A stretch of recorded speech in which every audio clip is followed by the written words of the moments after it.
are live. Brian Adams here, the contractor's contractor. Dominate your trade, kick your competition's ass after mastering your business. Q&A Wednesday, November 20th. I normally do this on Tuesday, but went to Disneyland yesterday. See the Christmas lights, hung out. My daughter's fiance's birthday was Monday, so we went to Disney Saturday. Q&A today. Number one question, work-life balance. How do I achieve it? Number two, when is it wise to invest into new tools or vehicles? Number three, how can I better organize my day and maximize productivity? If you're logging on, you got any questions, hit me up. Trying to mess with the light in here, see what's going on. Maybe driving up to Pismo Beach tomorrow. Oh man, that's some bad news over the week. Guy that taught me how to do hardwood flooring passed away a couple of weeks ago. I haven't seen him in, I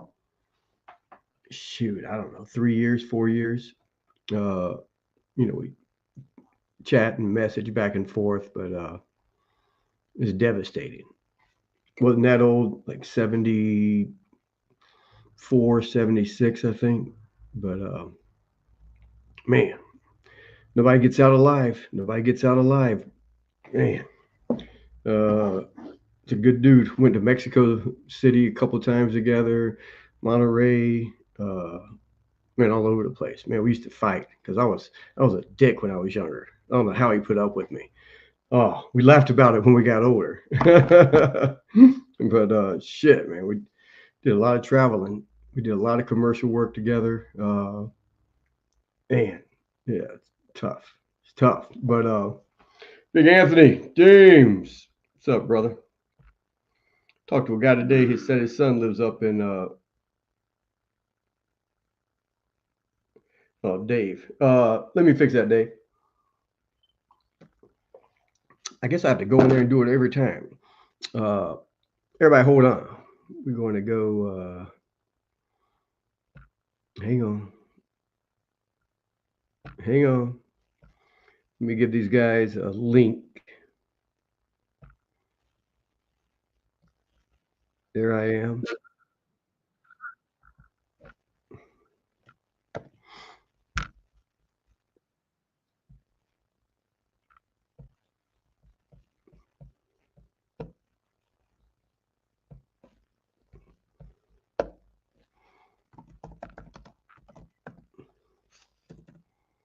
Yeah, live and learn. Got my guys over at school platform. Thank you, David. We are there.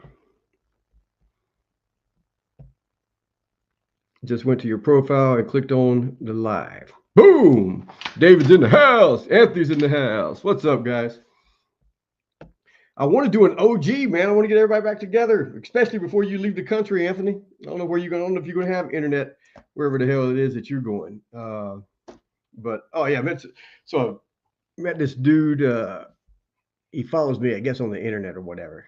I was picking up supplies for my daughter today, and I seen him, and I was kind of like, almost kind of hiding from him.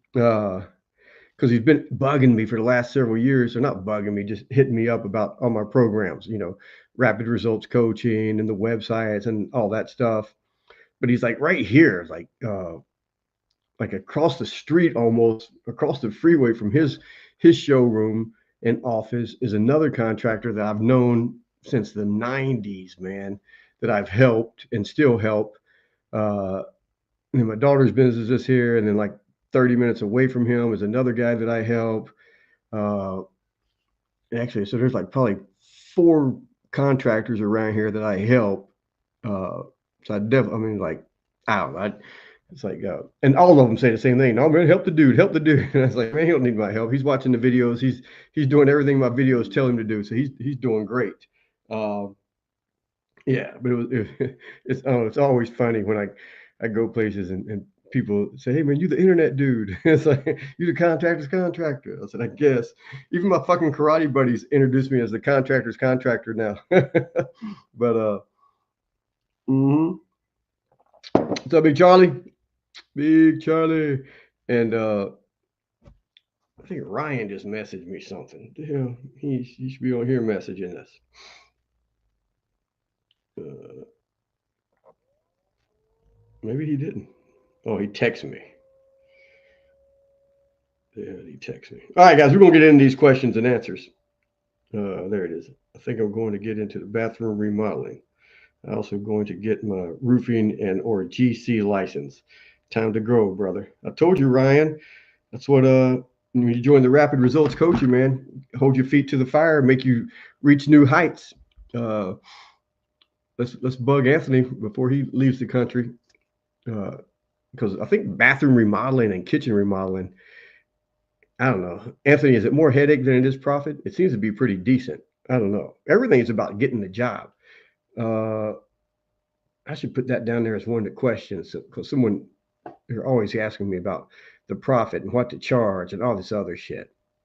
And I don't know. I'm like, damn, if you don't know the answers to that, you probably shouldn't be trying to do your own thing.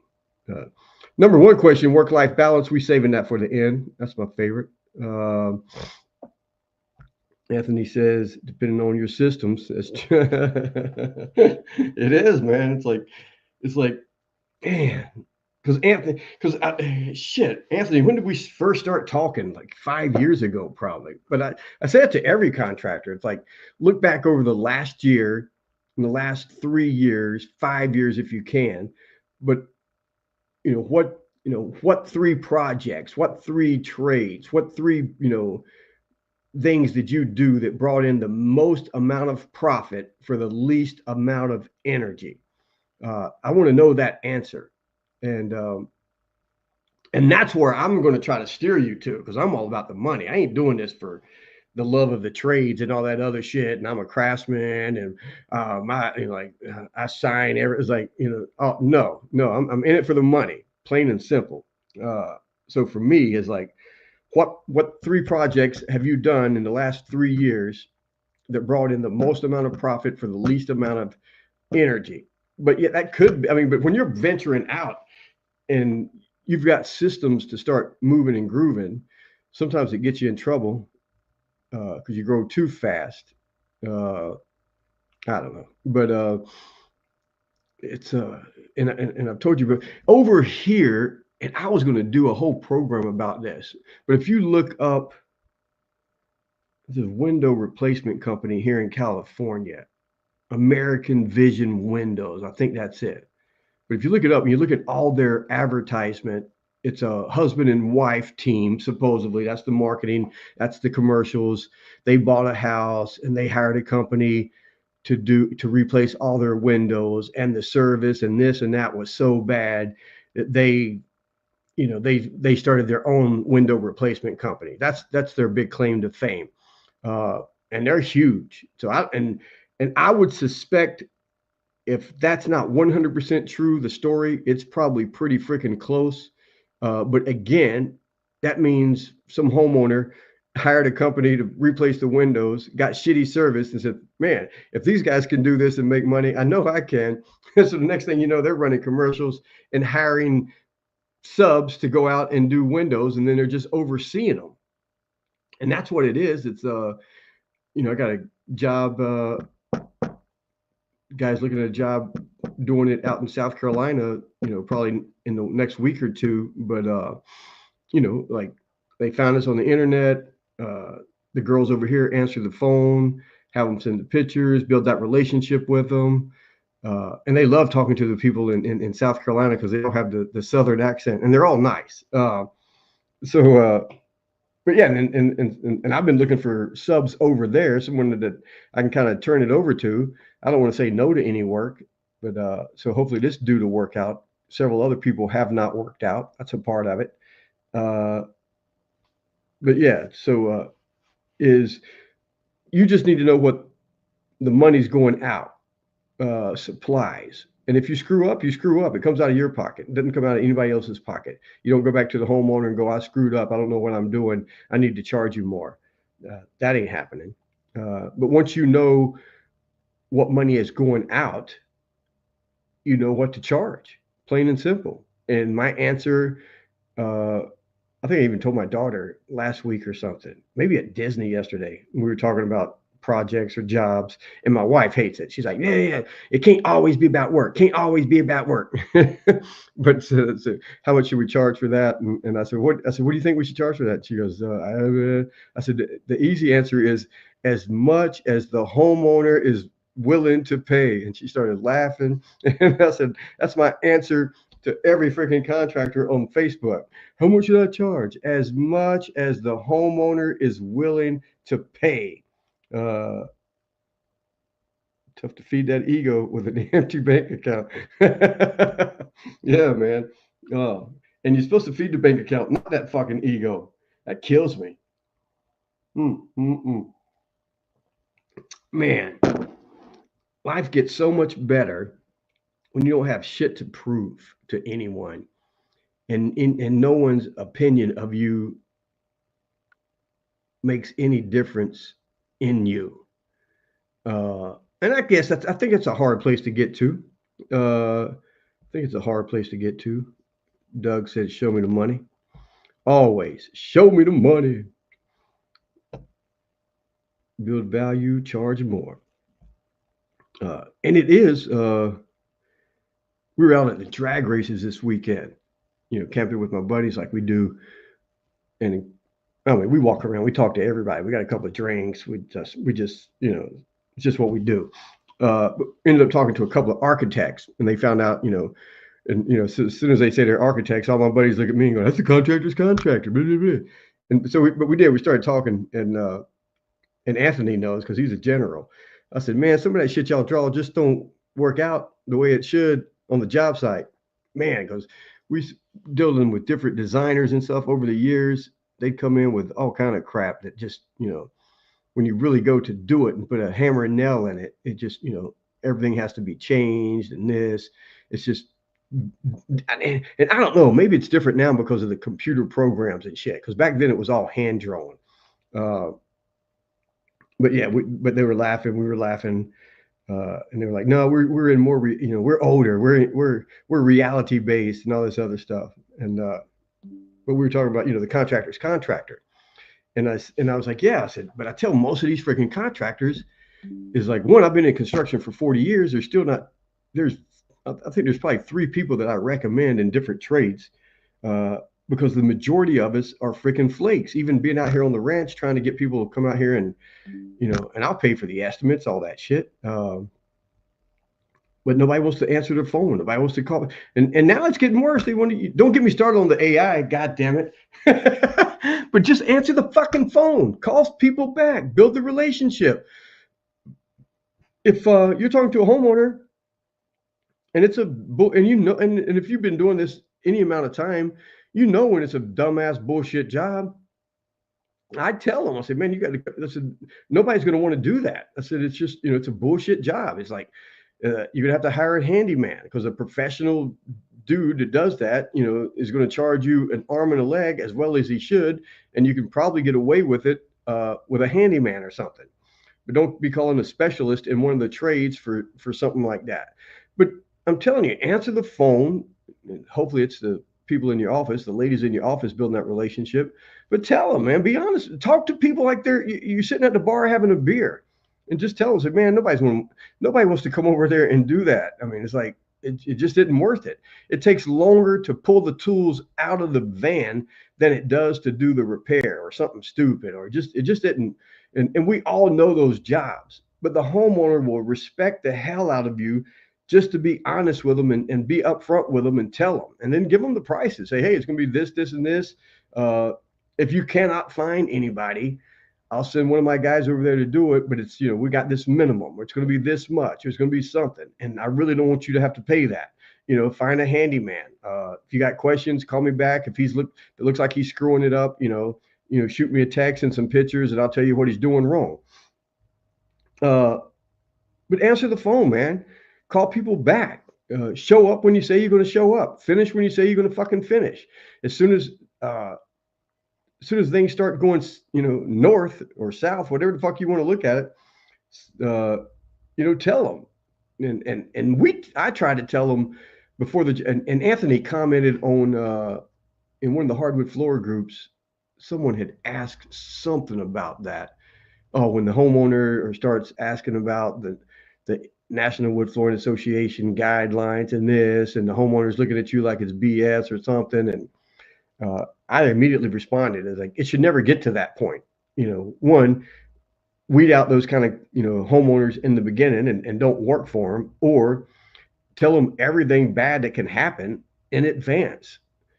Say this, this probably isn't going to happen. It happens 2 times out of every 200 times that we do it, but it could, or this could happen, or that could go this, or like, and I tell them, I'm not selling the jobs as much, but if I am there, I'll tell them, say, hey man, whether you hire us or not, here's like 6 things, 3 things, 10 things that could go wrong that you should look for during the project. And this could do, if that happens, you're going to have to do this and that and that. And I just educate the hell out of them. And then when shit does get fucked up, and it does, and then when I start telling, he's like, I don't have to, look like I'm making up excuses. And that's what homeowners think. As soon as something goes wrong, or we got to take something out or redo something or this, they think we screwed up and we're trying to hide it and we're trying to cover our ass. And now we're trying to do it. It's like, no, but when you've already talked about it in the beginning, and if you've been doing this any amount of time, all the stupid shit that can happen. When it does happen, and it's going to, you say, hey man, I told you, like, shit. And they go, no, you did. And so that stuff doesn't come up. And trust me, we still get, there's probably still 2 jobs a year that we just, hey, I'll walk away from a couple of dollars from. I just don't want to fucking deal with it. I don't want the stress. I don't want the fucking acid in my stomach. I don't want to lay at bed at night thinking about, I should have said this, I should have did. Like, some people will only be happy making other people miserable. When I was on the road doing presentations with Zig Ziglar and Jim Rohn, Les Brown, that was part of my presentation. Was I'd tell everybody in the audience, I said, come on now. I said, we all know them. I said, everybody in here, raise your hand if you know somebody that the only time they seem to be happy is when they're making other people miserable. Raise your hand. And 90% of the people raise their hand. I said, no, look around. Because if you don't got your hand raised, you probably that person. And it's funny, and it's probably true. Yeah. What did they say? Instead of explaining shit too late and worried about being an asshole after the fact. That's it. Thanks for keeping me company on my drive home. You the man. What's up, brother? We're driving home from 208. Yeah, so I don't know, man. We can go on and on, but let me get to some of these. So let's start with number 3. How can I better organize my day to maximize productivity? Right there. That's it. And I don't know when I got my first daily planner. Man, I don't know, 88, 87, 88. Franklin Covey, Stephen Covey, the 7 Habits of Highly Successful People, still one of the best books you should read. And for me, it was a hard freaking read. I had to read it and then reread it and then get the audio book and listen to it as I was reading it, read along with the audio book.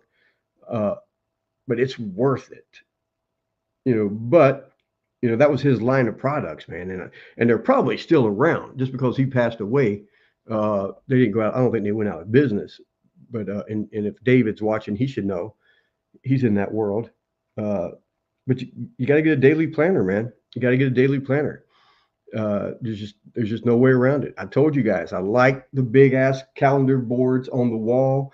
Yes, it can be in all these CRM programs and shit, but I like to be able to glance over and see it instantly, see what's going on. I like to grab my book, go through it, see what appointments I got, all of that stuff. That whole Sunday evening, Sunday morning, having coffee, just nothing bothering me, just kind of daydreaming, meditating, planning out my week, where I'm going to be, what I'm going to do, and a lot, and 80% of it I write down, 20% of it I remember, and I could remember 80% of it and write down 20%. Because I'm just constantly always remembering, always remembering. I'm always doing brain exercises, always doing brain exercises.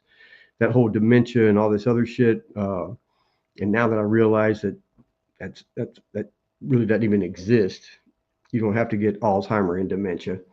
Uh, but that was one of my big things. Is like, man, I don't want to have a healthy body and all this other shit, and you lose your mind. What good are you?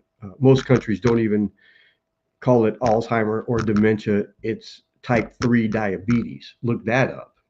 Don't get me on a tantrum, but it's got to be written down, man. It's got to be written down somewhere, and then plan it out and do that to-do list. Uh, and I've got copies on my computer, and I think I sent, and I just did a new one, and I'm thinking about doing a 52 page or 52 page, 52, yeah, 52 pages, whatever the hell, 52 weeks in the year, because the weekly assessment page that I just put together for my contractors, uh, I'm thinking about putting that in some kind of like spiral notebook so that they can have it. You got to keep track daily, but this is for at the end of the week. You're looking over everything.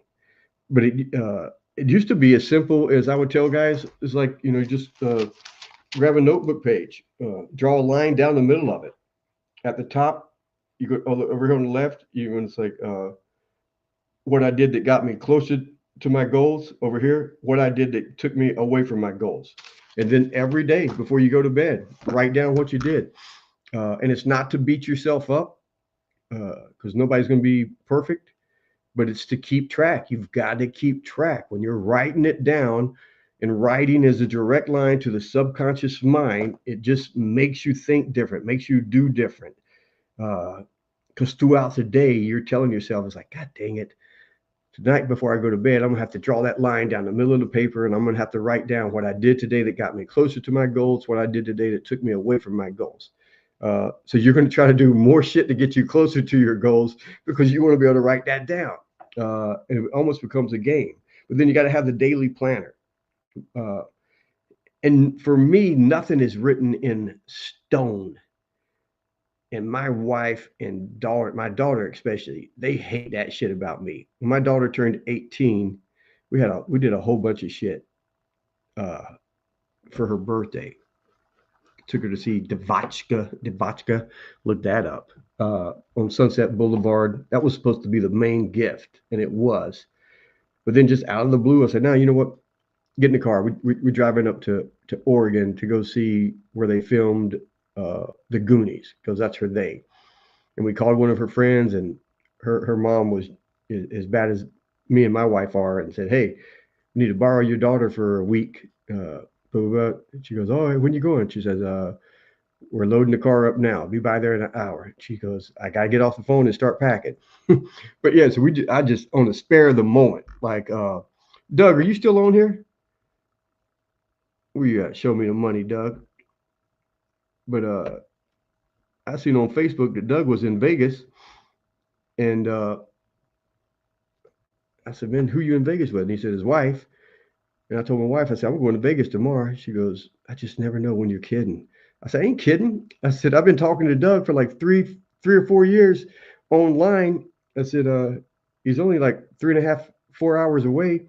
I'm gonna go have lunch with him." She goes, "Man, he's there with his wife. He don't need you down there." I said, "Well, he gonna get me." I said, so I drove out there and we hooked up for lunch at Cracker Barrel, and I came home, and I'm drive up tomorrow. So 4.5 hour drive to Pismo Beach, a buddy of mine. And I guess it was like, because you guys know him. He's been on my podcast a couple of times. Just a great, I mean, we've known each other since 2004. Bob Donnell is in the hospital right now, had some work done. So I'm going to drive up, I'm going to drive 4.5 hours, spend an hour and a half with him, and then turn around and drive home. But yeah, and I'll finish my new PBD book, The Academy. and then a lot of other stuff. Always some different books, but to get the most organize your day and maximize your productivity is you got to plan it out in advance.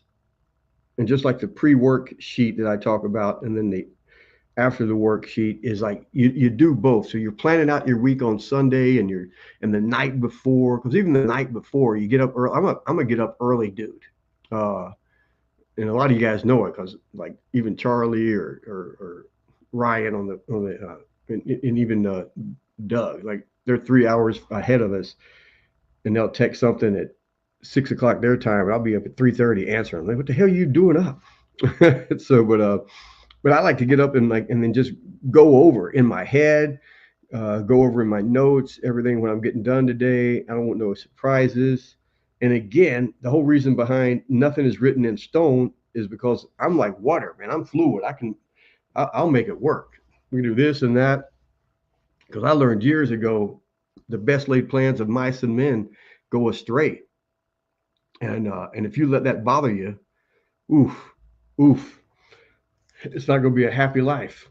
Um, so yeah, get organized, get the daily planner, get the calendar, get the board, get up early, go over your day, uh, end your day and start your day the same way before you go to bed. Even if it's just laying in bed, going over your head what it is that you're going to be doing tomorrow. I got to pick this up. I got to call that guy. I got to do this. And all that's already written down, but you're still going over in your head using your brain muscles, the synapses, exercising that brain, exercising. Uh, boom. Then you wake up, got your coffee, going to the gym, doing whatever you're doing. And again, you're going over it, going through it, skim through your notes, look at your day planner, go, yeah, didn't forget anything, got this, got that. And if this happens, I'll do that. If this isn't, whatever, we call this, all of that stuff. And then at the end of the day, you're scratching off things that you didn't get done, you're adding to tomorrow. But it ain't hard, man. It ain't hard. It ain't rocket science, and it ain't hard. It's just whether you want to do it or not. And most people don't want to do it. When I tell people, write down every penny that comes in, write down every penny that goes out. Money doesn't come out of your pocket until you've written it down in your journal. That is not hard. That is not freaking hard. What's hard is doing it because mentally you don't want to admit going on in your life, and it takes away your bullshit excuses. It takes away your stories. And that is what's hard. You don't have the crybaby stories. You don't get to cry like, well, this is going on and that's going on, because you know exactly why it's going on. You know exactly why shit's happening to you, and you don't no pity parties. It takes away all of the freaking excuses. And that's what makes it hard. That's why people don't want to plan it out. That's why people don't want to write it down. That's why people don't want to keep track. It takes away their pity party. Number two, when is it wise? Oh, Anthony, you can jump in on this. When is it wise to invest in new tools or vehicles?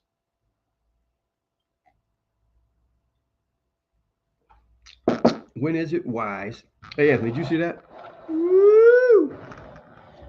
When is it wise to invest in new tools or vehicles? Oh man, be like me and don't spend any money. That's what I'm saying. Uh, and I mean, like, I don't know, since my daughter kind of took over and stuff, is we bought some new equipment, and you're on Facebook and they're talking about the new equipment that does this and that. And most of that is bullshit. If you know your numbers and you're charging, and everything is time for me. Everything is time for me. Time.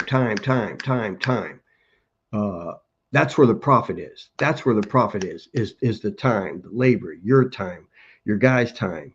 You got to get in. You got to get it done great, not perfect, not okay, good and great. From good to great, just like the book. But you got to, so it's time. So when guys tell me about all these new fancy pieces of equipment and all this other shit, and I'm like, oh man, that yeah, don't sound bad. How much is it? 8 grand. 8 grand. Yeah, 15 grand. 15 grand. So in my head, and if you read uh, your next 5 moves by PBD, he kind of goes over that. Uh, and he made some big investments and he did, some. But so you're looking at 15 grand.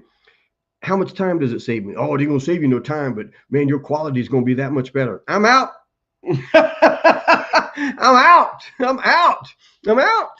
No, don't give me that shit. My quality is going to be that much better. My quality has been fine for 40 years. Thank you. Thank you. Uh, so if it's going to if I'm going to put out 10 grand, 15 grand, 20 grand, it better be saving me a lot of effing time. And if it's going to save me,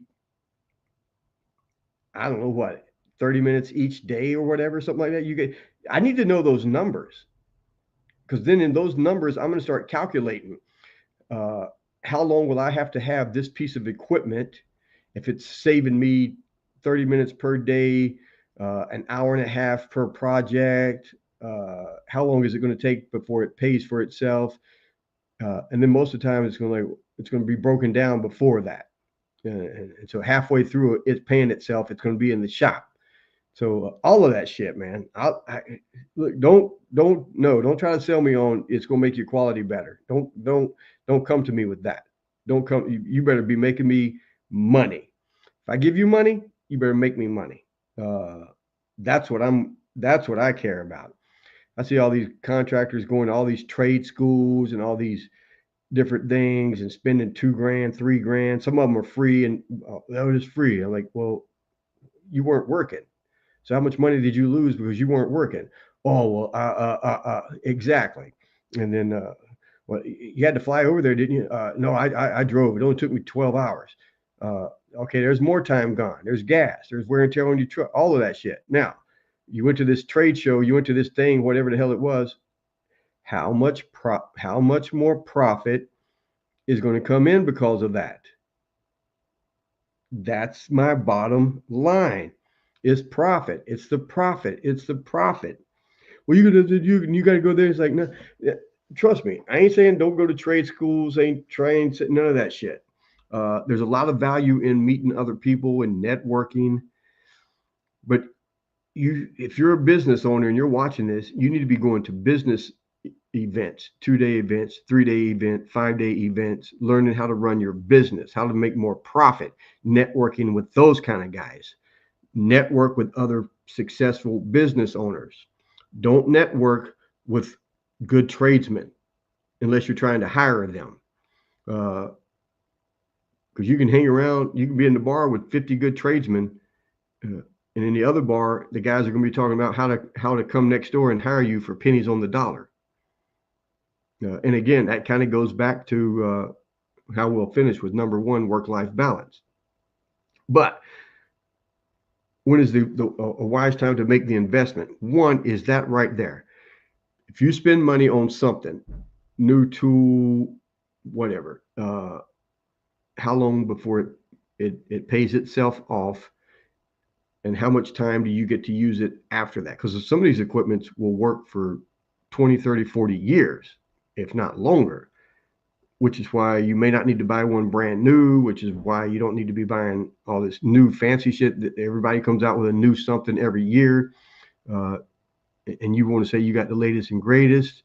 No. That goes back to what Anthony said earlier. You're feeding your ego, not your bank account. It ain't about that. So you buy new equipment because you've hired new guys and you're gonna have a new crew going. That's going to pay for itself. 1 job, 2 jobs at the most, and then it's profit after that. And then according to whoever does your accounting and your books, you can buy it, you can lease it to yourself, whatever you want to do. That's a different thing. Same thing with vehicles. Gas mileage, got to show up. I mean, the whole dress to success, all of that, dress to impress, all of that shit. I'd posted something years ago. It was a piece of junk little Nissan truck or something. It looked like the one I used to drive. I used to drive one of those little Nissan 210, whatever trucks it was. Wait a minute. It was like the smallest Nissan truck that they had. And driver's side door was 90% freaking Bondo. It was a little five shift, but I was embarrassed to even show up on job sites with that damn thing. And I was working for another dude, and he had these magnets that went on your car, and so he gave me two of them. The magnet would stick on the passenger side, but it was so much Bondo on the driver's side, it wouldn't stick to that. He's like, "Damn, man, you gotta get a good car, Brian. You gotta get a truck." But uh, and again, it goes back with your accountant. Is most of your vehicle can be written off if you do it right. Uh, so gas mileage is going to make a difference. Showing up, looking the way you're supposed to be looking, and that goes with the equipment too. Like for us with the dustless and all that stuff, there's no such thing as dustless, but you at least got to look like you're trying. Uh, all of that's going to make a difference. Everything that you do buy, and I already told you guys a couple of weeks ago, is there's every piece of tool you've got, screwdriver, pair of pliers, scraper, cocking gun, everything. Your work van, your work trailer, everything. Every little piece of tool should have its own video, and you're educating homeowners and bragging about your stuff. Uh, so keep your stuff nice. But that kind of goes back unless you're, if you're subbing it out to other guys, or you can hire subs, and you can pay subs less because they're using your equipment. But then you got to make sure that they're not screwing up your equipment. I mean, there's just a lot of ways to go to it, but it kind of goes also back to every check that comes in, every dollar that comes in, every penny that comes in belongs to the company. It does not belong to you. So once the company is cash fat and happy, you can buy and invest in new equipment and new stuffs, and wrapping your van and wrapping your truck, and all of that, for the marketing, and because everything is marketing. The way you show up looking good, your equipment, pulling your equipment off the trailer and the truck, and it looks good mentally. When your equipment looks good and your equipment is clean, the homeowner is mentally thinking, "Oh man, they take care of their stuff. They're going to take care of my house." You show up in some piece of crap, immediately it's like, "Oh man, what kind of work is this dude going to do?" And then you start pulling out equipment that looks worse than your piece of shit truck. Now they're really worried. So you can do the best job ever, but because that's their first impression, to make themselves not wrong mentally, subconsciously, they don't even realize that they're doing it. They look and try to really nitpick your job because they need to find something bad that you did, so they can go, "Yeah, I knew I wasn't wrong. I knew they were going to be doing shitty work. Look at their truck. Look at their tools, blah, blah, blah." And it goes the other way. You show up in a decent van, decent truck, pulling a trailer, pull out your equipment, everything looks good. They're looking at you going, "Man, this dude's got it together." Yeah, man. Mentally, they just thinking you're going to do the best job, and then you can go in there and do shitty ass work, and it kind of looks shitty, and they're going to be thinking, again, it's all subconscious for the homeowners. They don't even know what's going on. Is they're going to be looking at shitty work, going, "Nah, that must be as good as it gets because these guys know what they're doing. Look at their equipment. Look at their truck. Look at the way they carry themselves. They got the nice work clothes, shirts, and this and that." All of that. All of it. Everything is connected to everything. You got to get that. Everything is connected to everything. Number one, work-life balance. My favorite. Oh man, how can you achieve work-life balance?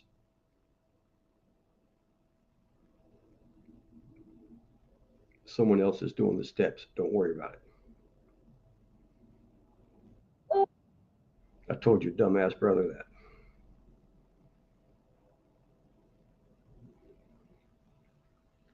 All right.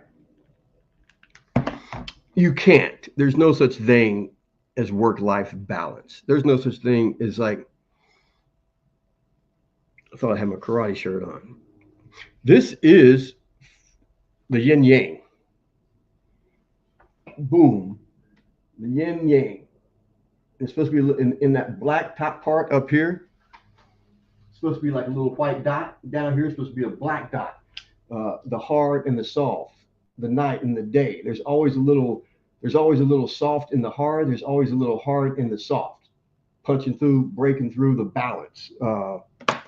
that lie of balance is one, the whole, as we started off with, what's the 3 projects that you've done in the last 3 years that brought in the most amount of profit for the least amount of energy? And then guys will tell me that. And I say, man, that's where we need to focus. Well, I don't like doing that. Well, get the fuck over it. Why are you doing this? And it goes back to stop where you're at right now and start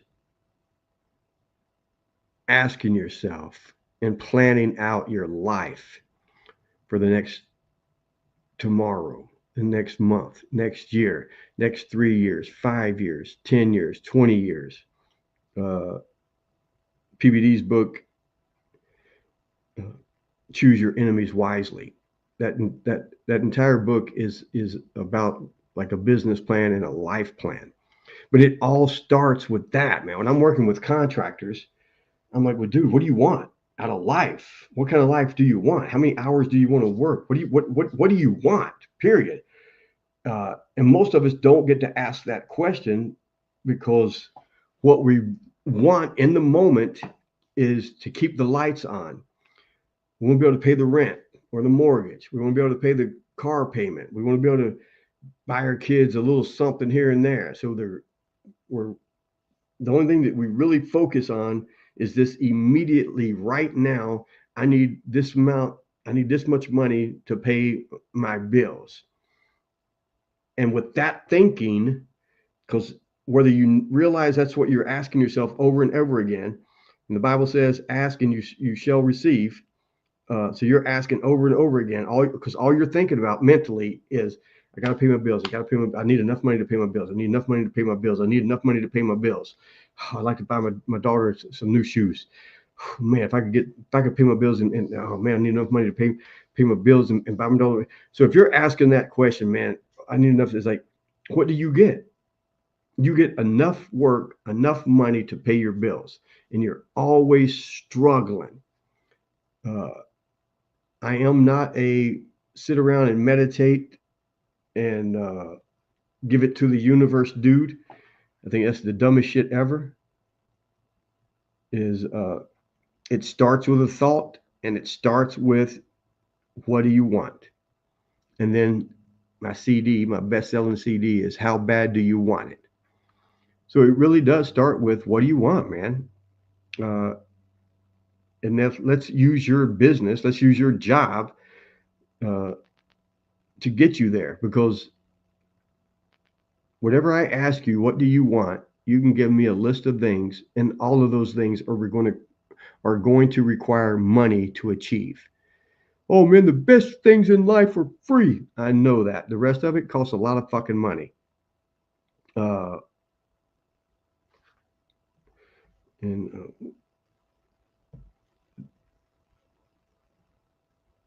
Let me back up a little bit.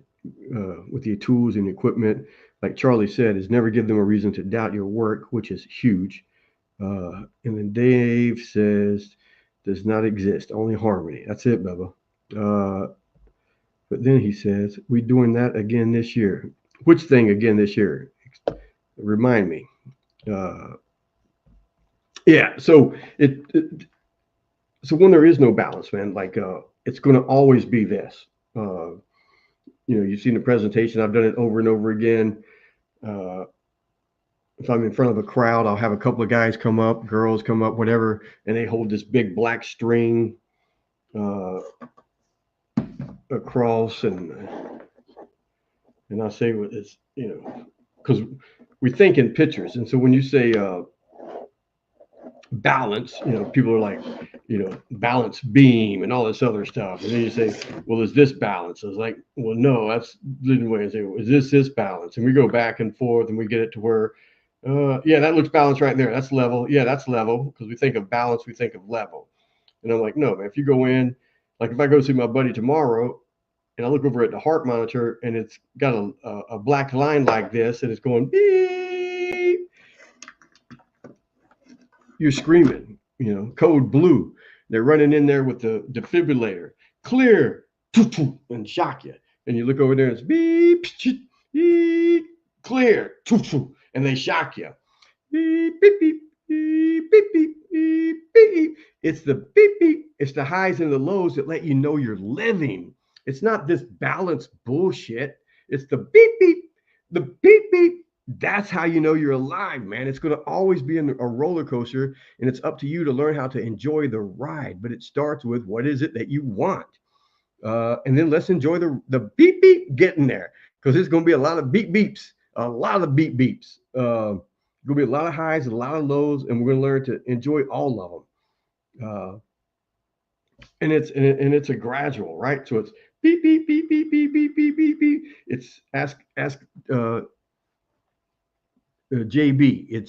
It's 6 steps forward, 4 steps back. 6 steps forward, 4 steps back. But we're always growing. We know what we're doing. We know why we're doing it. We know what we're shooting for. All of it. And we take this huge pie that you want, man. I want 3 houses, 4 houses, really, whatever it is, man. I want to work this many hours. I want to make this much money in this many hours. All of that. I mean, we start with the end in mind, and then we, break it down into small chunks. Okay, well, here we got to do this, we do this, and we set it on a 5-year plan, 10-year plan, 15-year plan. But we have something that we're shooting for, and that's how we go back into the whole. How do you get the be better organized to get the most and maximize productivity? You're doing that. So every day, you're getting closer. Remember, you're drawing that line on the piece of paper. What did I do today that got me closer to my goal? What did I do today that took me away from my goal? We've got all of that. But if you don't have the goal, how can you write that down at the end of the day? Because what did I do today to get me closer to my goal? Well, I don't even have a goal. So what is it? But nobody's keeping track, man. They're just getting up, going to work, hoping the phone rings, hoping it turns into a project, a job. And that's what it does. It turns into a job, just over broke, jumping out of bed, all of that crap. And then they do the job and they hope that there's some money at the end of it, that they can pay their bills. And maybe if hopefully there's enough money to pay their bills. And usually it's not. And then that's always someone else's fault. It's Kamala's fault. It's Biden's fault. It's Trump's fault. It's somebody's fault, but it ain't their fault. I told you at the beginning of this friggin' podcast, most people don't want to write it down. They don't want to track it. They don't want to, do this stuff, because that takes away their bullshit excuses. They know exactly why they're spinning their wheels. They know exactly why they didn't make this much profit on the job. You should go into the job before you start the job. You should know how much profit you're walking away with, period. And you should be walking away with probably 5 to 8% more than that, because you're shooting for a certain number, but you're going to do better than what you're thinking. So every job should be another 8% higher than what you thought it was going to be. And when it's not, that's why you've written everything down. We get to look at it and we go, okay, what could we have done to make it better? So there is no work-life balance. And when you do have that big goal, you're going to be out of balance. You're going to eat, sleep, and drink something. Like if you're trying to lose weight, or you're doing a program, or it's like you're going to eat, sleep, and drink, like going to the gym at this certain time, going to CrossFit at this certain time, and CrossFit makes you, at the end of the CrossFit workout, what do they call that, Dave? The CrossFit, the WOB or something? What do they call it? Bob Wob or something? Workout of the day, the WOD, something like that. But yeah, at the end of the workout, you go over to the computer and you log in what you did, what's your heavy weight, because they'll say, hey, do 70% of your one-time weight. And it's like, what the hell is 70% of my one-time weight? And it's like, well, you will eventually get there. And CrossFit never gets easier. You just get better, because you're always keeping track and you're always trying to do better. You're always trying to do more. WOD, that's what it is. Workout of the day. Going through the book again as a group. Oh yeah, the same book, or should we do a different book? The same book, or should we do a different book? Always out of balance. Hyper focused on starting the new business. Then we have the kids, and their greater focus is there. Then we have a tragedy, and we hyper focus there, and love the process. It is, and that whole beep, and they come in and hit you with the defibrillator. Choo-choo. Unfortunately, it's that defibrillator, the shock, that makes people change, because comfort kills. And most people just live their comfort life. And they get a job, and the job pays them, and they pay, and they know, like I just said, so if you're a business owner and you get you're a contractor and you get a job or a project. So going in, you should know how much profit's going to be at that job before you even start. And if you don't know that, we got problems, and we got to work through that quickly, because you should know that. But most people take a job, whether it's working for the city or whatever the hell it is, working for McDonald's. Doesn't matter. Most people get a job.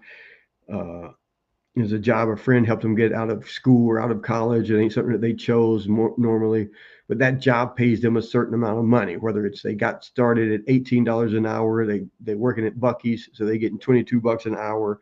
Whatever it is, they know how much they're getting paid, so they know how much money is going to be taken out for taxes, and at the end of the week, they know how much money they're going to have in their check, and they build their life around that. In construction, we don't do that. You'll see contractors make a friggin' $20,000 profit 1 month, and then go 3 months without making anything, and they're just hair is on fire, don't know what to do, can't figure it out, can't ever get ahead, can't do anything. Always a stress case, always worried. They hear they see one of my ads on Facebook or YouTube, and oh man, dominate your trade, man, rapid results coaching and business and systems, and man, I need that, and they don't even have money to pay for it. It's just it's like, then go get a job and save your money. Start by saving your money. Working with a contractor right now, I said, all right, man, start writing down every penny that comes in, every penny that goes out. He texted me back. He said, you talking about just in business, right? I said, hell no. I said, no, man. Every penny that comes in, every penny that goes out. If your wife is spending money and she's getting like, if you gave your wife money to spend on bills, if you gave your wife money this, you gave your kids money. It was like, what? Every penny that comes in gets written down. Every penny that goes out gets written down. I ain't saying make any changes. I'm just saying start tracking it right now. Because within a month or 2 months, we're going to be able to look at that little notebook of yours, and we're going to be going, okay, now we know some things. Now we know some things. And that's where it starts. But when you go to, it's like, let's count, man. Jim Rohn used to say, let's count. Money's not everything, but it's a start. You guys got a low bank account, probably got high cholesterol. But let's count. It's like, so let's count. Dave said, let's do both. Let's work on that. I think it's a good idea. It keeps me focused. It keeps all of us focused. Man, it does. So that's it, guys. Work-life balance, no such thing. Learn to enjoy the ride. You're going to be out of balance because you're going to be shooting for stuff. You'll be eating, sleeping, and drinking, getting in shape, going to the gym, eating healthy because you're trying to lose 10 pounds, 20 pounds, 100 pounds, whatever it is. And you'll be out of balance because friends are going to be wanting you to go to parties and do this and do that. And you're going to say, no, because I'm just this. And that's how it is, building your business. It's like, no, man, just eat, sleep, and drink, growing the business, doing the videos, doing the shorts, doing the YouTube, doing the Google business profile, doing the website, doing this, running the ads, doing this over and over and over and over and again. And I tried to do it before, right? Like the 90-day run. I'm a huge fan of the 90-day run, man. I got that from first time I lost money in network marketing. And I've lost a lot. I've made some, but I've lost some. But every business should be ran like a network marketing business. I can't stress that enough. I go over that every now and then. But yeah, you do a 90-day run, man. It's like you set some goals for 90 days, man. You put your head down, and that's all you focus on. Just drive it for 90 days, 3 months, because 3 months is a season. And I believe, I believe in the seasons. And in all of our lives, there's different seasons. And you may get into a 90-day run and be 30 days into it and realize it's not that important. You don't want it. And that's okay. But at least you put your head down for 2 weeks, 3 weeks, 4 weeks, and then you realize, wait a minute, uh, this train track has taken me somewhere I thought I wanted to go. And now I'm realizing I don't. And that kind of goes in like the CD that I have, How Bad Do You Want It? Is you get in, you start getting into it and realizing that because for every one thing you say yes to, whether it's verbally or subconsciously, every one thing you say yes to, you're saying no to probably 10,000 things. So for everything that you want, what are you willing to give up? You can look at it like that. There's a lot of ways to look at it. And because most people, oh, I want this, I want that, I want it. It's like, yeah, but how bad? Like, so what are you willing to give up? What are you willing to give up? Well, I want to get in shape. I want to get, okay. Are you willing to give up, the cookies, the ice cream, to this, to that? Uh, Man, the more I learn about the lion diet, I wish everybody would do it for 90 days. Honestly, 90 days. Uh, that's a big fight in my house right now. Because of my daughter's health. And I wholeheartedly believe the lion diet would not cure everything, but it would get it on a start. And I say that only because of Jordan Peterson's daughter. But yeah, I'm a huge carnivore guy. I'm not pure carnivore. I believe in balance. Yeah, because I think the fruits of these trees are the dessert that God created. Uh, and pizza is good, but the 80-20 rule. And when you are not feeling your best, I go right back to a strict carnivore. Uh, yeah, anytime. So work-life balance does not exist. When should you invest in equipment? When that equipment will bring you in more profit. That's my easy answer. Uh, how can I get better organized my day? How can I organize my day better to maximize my productivity? Is start by writing it down and keeping track. It takes away your bullshit excuses. Uh, my man, 90-day madman cycles drive results. They do. They do. I tell people, man, 90 days. Um, it boils down to falling in love with the process. It does. Big Charlie, just out of the blue, this dude right here, Charlie, texted me or sent me a message a couple of days ago or something saying, "What you say, Charlie? Have I told you lately, or did I tell you something? How glad or how happy I am that you made me or told me to raise my prices, or something like just out of the blue." It definitely put a smile on my face. I was going to say something about the 90-day cycles with results because it does. But one, you have to pick a goal, and then something that you really want to drive and shoot for, and then you see the results, which keeps you going, keeps you going. All right, guys, what have we been? We done rambled on long enough. I'm gonna get the OGs back in here. We're gonna do something.